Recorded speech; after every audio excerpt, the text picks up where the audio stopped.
There's nothing worse than spending hours and hours, or even weeks and weeks on a graduate application just to submit it and to get it back as rejected.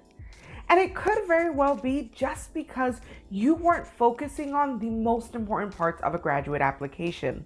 So today we are discussing the most important parts of a grad application so you can get into grad school this year.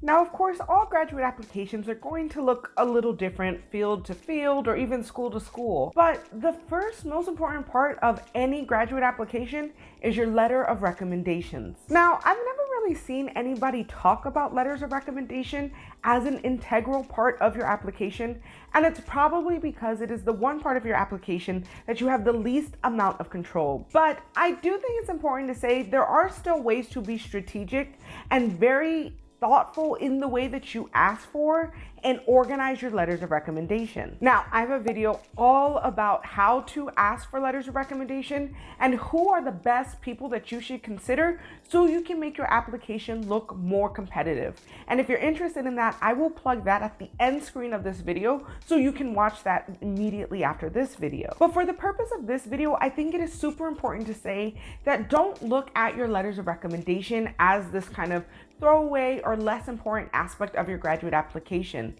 because your letters of rec are a collection of people that are coming together to vouch for you. Your writers of your letter of recommendation are all working together to make an argument as to why you should get into grad school. So it shouldn't just be a second thought or kind of behind the scenes back burner type of thing, but instead something that you take seriously. And one way that you can take your letters of rec seriously is by making sure you give your letters of rec time to write your letter of recommendation. So instead of maybe waiting 2 weeks before the application is due, try to ask at least a month or even 2 months beforehand with a few check-ins and what I call packets or informationals about you and your application, so your letters of recommendation writers can include the important information that you are already trying to highlight throughout your application. So in this way, when you are preparing for your grad app, you are also considering your letters of rec as people who are reinforcing the main things that you are already bringing to the forefront as an applicant. The next important thing that you need to really focus on and hone on into your graduate application so you can get accepted is your supplemental materials. Now, if you're applying to a research degree or a PhD that is in the humanities or social sciences, then this would most likely be a writing sample. But for other programs or other types of degrees like master's degree, it can be other type of unique or specific materials that your department or your program itself is requesting as an additional aspect to the general layout of your grad application. And because these supplemental materials are usually requested by your grad admissions or your grad department, then it needs to be said that these are probably some of the most important aspects of your graduate application. And that's not because they're just trying to throw extra hoops or make the grad application that much harder, but instead these supplemental materials are necessary for the grad admissions committee or review team to look at your application and evaluate, do you have the skills? Do you have the experiences? Or do you even understand the culture or the expectations of the program? So it's really important, even when these options or these supplemental materials are seen as optional, to do your best to complete them as much as possible.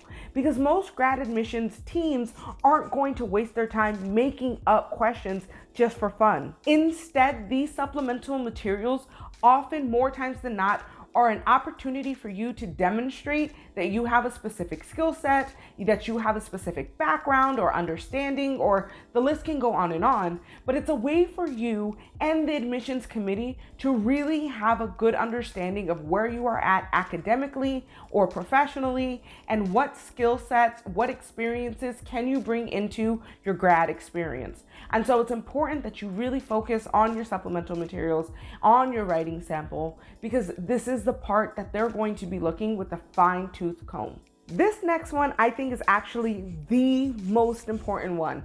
So important that I've already made 2 separate videos talking about it, and it is your personal statement and or your statement of purpose. Now, no matter what program you are applying to or what field of study you are pursuing, your personal statement and or your statement of purpose are the most important parts of your grad application because these documents are what makes your grad application make sense to the grad admissions reviewing committee. And what I mean by that is when you are putting together your grad application, you have a bunch of different miscellaneous or disconnected parts, be it your CV or your supplemental materials, or maybe a list of things that you have achieved, your honors. The list can go on and on. But when you get to the opportunity to talk about yourself, then you can demonstrate or develop a narrative to the grad admissions committee as to who you are, what your goals are, and how this program can help you reach your goal.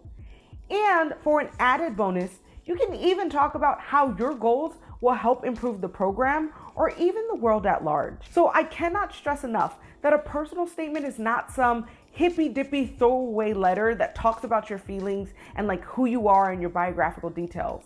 While those things should be embedded into your personal statement for a grad application really should be a map. And this map should guide the grad admissions review committee through your entire application to demonstrate your argument as to why you belong in this program and why you will succeed. Now, I just started selling digital products on my website online, and I'm considering making a personal statement writing guide. It would also include my own personal statement that got me into UCLA. So if that's something that would interest you, leave a comment down below. Now, like I said, I already have 2 videos online for free that go through what I think is the best way to write a personal statement, and it shares my actual personal statement that got me into UCLA. So if that interests you, I would head to those videos. If you're somebody just more generally interested in the grad admissions process or just need more support and information on grad admissions, I would check out my grad admissions playlist. And as promised, here at the end screen, you should see my letters of recommendation video where we discuss who, when, and how to ask for strong letters of recommendation. Thank you so much for watching, and I will see you next week.